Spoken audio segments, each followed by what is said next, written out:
जय हिंद साथियों। तो कैसे हैं आप सभी लोग। स्वागत करता हूं आपका अपने YouTube चैनल अवतार स्टडी 7054 पर। मैं विनोद प्रजापति आज के सेशन में बात करने वाला हूं। वही पृष्ठ तनाव के कुछ उदाहरण बाकी रह गए थे, उनको हम बताएंगे। जो दो तीन उदाहरण हैं उनको समझाएंगे, उसके बाद हम चर्चा करेंगे अपने नेक्स्ट टॉपिक या नेक्स्ट पॉइंट के बारे में, जो कि केशिकात्व होगा, जो कि आपके एग्जाम या एसएससी एग्जाम में बहुत ही बार पूछ लेता है कि केशिकात्व क्या है, केशिकात्व के उदाहरण क्या-क्या होते हैं। वे सभी हम आपको इस वीडियो के माध्यम से आप तक पहुँचाएँगे, तो बने रहिएगा वीडियो के अंत तक। तो दोस्तों चर्चा करते हैं हम अपने पृष्ठ तनाव के उदाहरण से, उसके बाद हम आपको ले चलेंगे केशिका तत्व के उदाहरण के बारे में। तो ध्यान देना, पहला जो बिंदु छूटा था कल का, वो क्या है कि सेविंग ब्रश का जल से बाहर निकालने पर उस पर जल की एक परत बन जाती है और जल के पृष्ठ तनाव के कारण ब्रश के बाल आपस में चिपक जाते हैं। यही होता है कि नहीं दोस्तों? जब सेविंग ब्रश होता है जो दूध दाढ़ी बनाते हैं ना, सेविंग ब्रश जो होता है वह काग जल से बाहर निकालने पर उस पर जो जल की एक परत होती है वह बन जाती है और जल का जो पृष्ठ तनाव होता है उसके कारण ब्रश के जो बाल होते हैं वे आपस में चिपक जाते हैं, ना कि इधर-उधर चितराए रहते हैं ना। जो उसके बाल होते हैं एकदम एक शेप में होते हैं, एक ही शेप में होते हैं, बने रहते हैं जो उसके बाल होते हैं, किस कारण?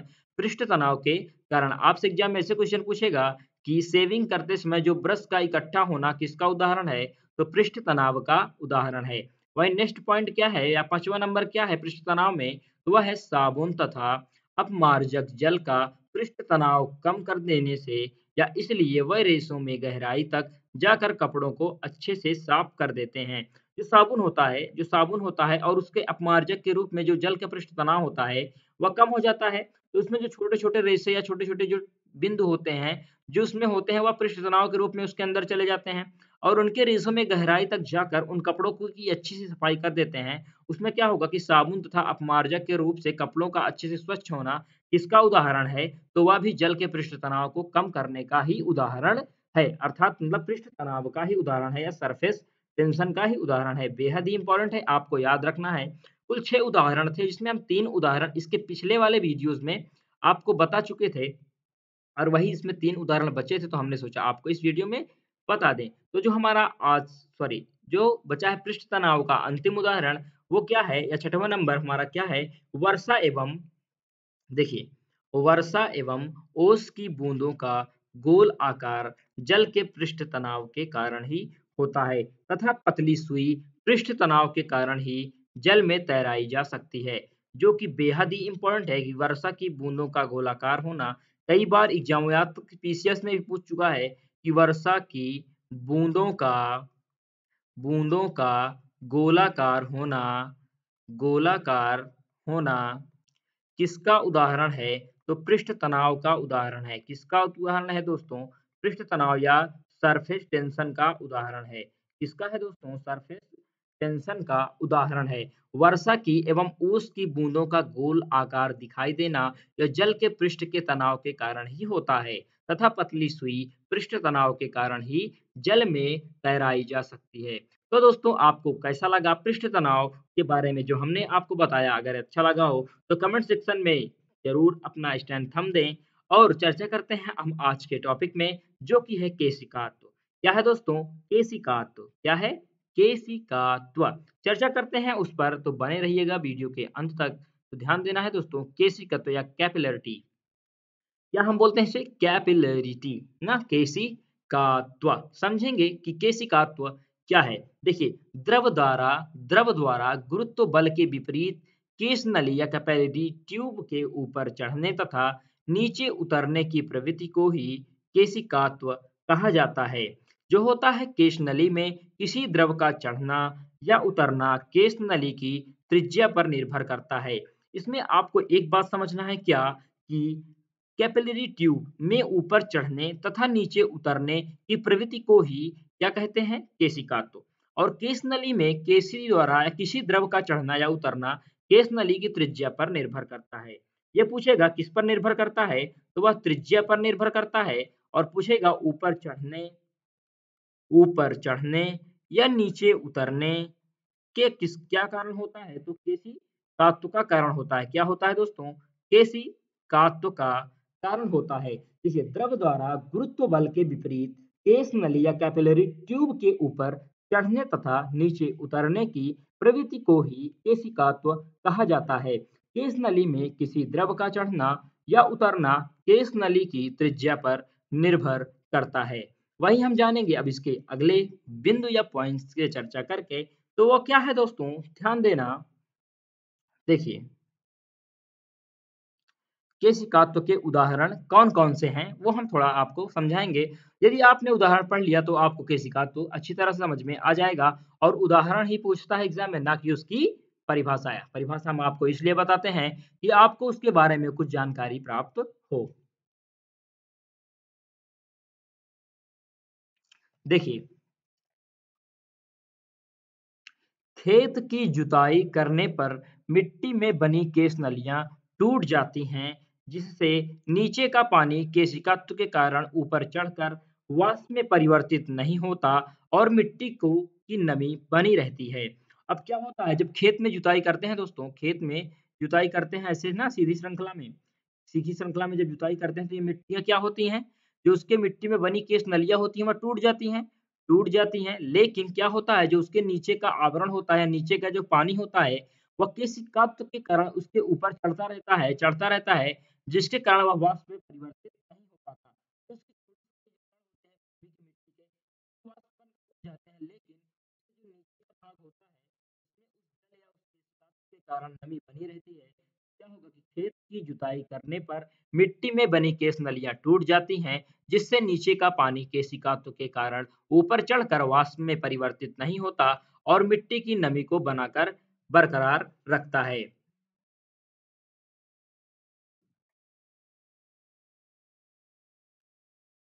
बरकरार रखता है। वहीं क्या होगा कि स्याही में डुबोकर लिखने वाले पेन की निब की नोक के मध्य एक लंबा कटा हुआ भाग एक केस नली की तरह ही कार्य करता है। वो कैसे? वो हम आपको बताएँगे।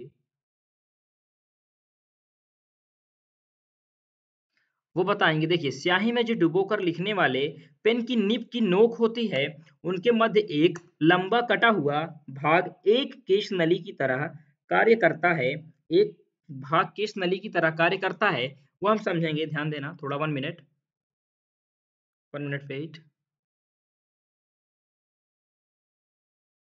देखिए, जो स्याही में डुबोकर लिखने वाले पेन की एक निब की नोक के मध्य एक लंबा कटा हुआ भाग एक केश नली की तरह कार्य करता है, जो आपके केशिकात्व को ऊपर उठने या नीचे की ओर जाने का उदाहरण प्रदर्शित करता है। वहीं चर्चा करते हैं। देखिए, पेन को स्याही में डुबोने पर कुछ स्याही केस नली में चढ़ जाती है, जिससे कुछ देर तक लिखना संभव हो जाता है। लालटेन में मिट्टी का तेल धागे के मध्य बनी केस नलियों के द्वारा ऊपर चढ़कर जलता है। इसी प्रकार मोमबत्ती का पिघलना हुआ मोम मोमबत्ती के भीतर लगे धागे के मध्य बनी केस नलियों से ऊपर चढ़कर जलता है। अब ये पूछेगा कि मोमबत्ती का जलना किसका उदाहरण है? तो केशिकात्व का उदाहरण है। किसका उदाहरण है दोस्तों? केशिकात्व का उदाहरण है। केशिकात्व का उदाहरण है। वहीं क्या होगा कि लालटेन का जलना या उसकी बत्तियों का ऊपर की ओर जलना किसका उदाहरण है? तो वह भी किसका उदाहरण है? केशिकात्व का उदाहरण है। मतलब किसी लिक्विड फॉर्म का ऊपर चढ़ना या उतरना किसका उदाहरण है? तो वह है केशिकात्व का उदाहरण है। ये आपको ध्यान रखना है, जो आपके एग्जाम में बहुत बार पूछ चुका है कि मोमबत्ती का जलना तथा लालटेन की बत्ती का ऊपर की ओर चढ़ना या किसी भी दिया में या किसी भी दिवाली या दीपावली पर उसके बातियों या उसके रुई के धागों द्वारा उसमें जो अग्नि प्रवाहित होती है या उसमें जो तेल होता है या ऑयल होता है, उसका ऊपर की ओर चढ़ना किसका उदाहरण होता है? तो यह केशिकात्व का ही उदाहरण होता है। ध्यान देना, थोड़े उदाहरण हम आपको और बताएँगे इसमें, फिर उसके बाद हम चर्चा करेंगे अपने नेक्स्ट वीडियो में। देखिए, स्याही के सुखाने में प्रयुक्त सोख्ता कागज़ या ब्लॉटिंग पेपर में बने सुरंध्र पोरस केशिकात्व की प्रक्रिया द्वारा स्याही सुखाने का कार्य करते हैं। क्या करते हैं दोस्तों? स्याही सुखाने का कार्य करते हैं। देखिए, आपको क्या-क्या याद रखना है इसमें? मोमबत्ती का जलना, मोमबत्ती का जलना किसका उदाहरण है? केशिकात्व का उदाहरण है। केशिकात्व का उदाहरण है। वहीं हम जानेंगे कि लालटेन की बत्तियों का ऊपर की ओर तेल चढ़ना किसका उदाहरण है? तो वह भी केशिकात्व का ही उदाहरण है। तो दोस्तों हम थोड़ा रिपीट कर देते हैं आपको, जिससे आपको समझ में आएगा। फिर उसके बाद हम चर्चा करेंगे आगे, जो कि होगी श्यानता, श्यानता के बारे में। ध्यान देना, थोड़ा हम आपको शुरू से वीडियो को बताएँगे। देखिए, केशिका तो क्या है? देखिए, द्रव द्वारा गुरुत्व बल के विपरीत केश नली ही में ऊपर चढ़ने तथा नीचे उतरने की प्रवृत्ति को ही केशिकात्व कहा जाता है। केश नली में किसी द्रव का चढ़ना या उतरना केश नली की त्रिज्या पर निर्भर करता है। देखिए, इसमें क्या आपको याद रखना है कि विपरीत केश नली के द्वारा ऊपर चढ़ने तथा नीचे उतरने की प्रवृत्ति को केशिकात्व कहते हैं, या केश नली में किसी द्रव का चढ़ना या उतरना केश नली की त्रिज्या पर निर्भर करता है। वहीं दूसरा पॉइंट क्या था? उसके उदाहरण देखिए, खेत में जुताई करने पर मिट्टी में बनी केश नलियां टूट जाती हैं, जिससे नीचे का पानी केशिकात्व के कारण ऊपर चढ़कर वाष्प में परिवर्तित नहीं होता और मिट्टी की नमी बनी रहती है। नेक्स्ट क्या है?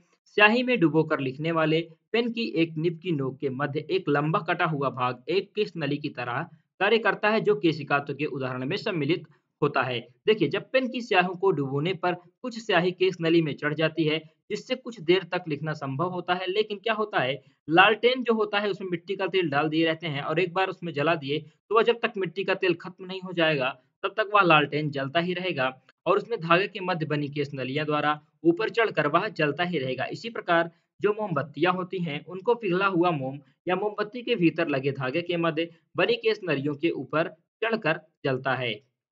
आपसे पूछेगा एग्जाम में, मोमबत्ती का जलना या मोमबत्ती या लालटेन का बत्तियों के माध्यम से तेल का ऊपर की ओर चढ़ना किसका उदाहरण है? तो वह केशिकात्व का उदाहरण है। वहीं नेक्स्ट या अंतिम पॉइंट क्या था इस वीडियो का?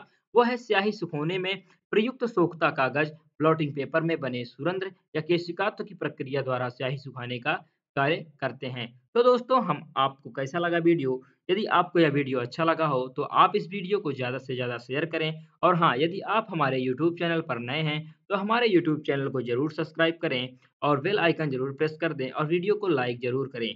तो और आप अपनी राय ज़रूर कमेंट सेक्शन में बताएँ कि आपको यह वीडियो कैसी लग रही है।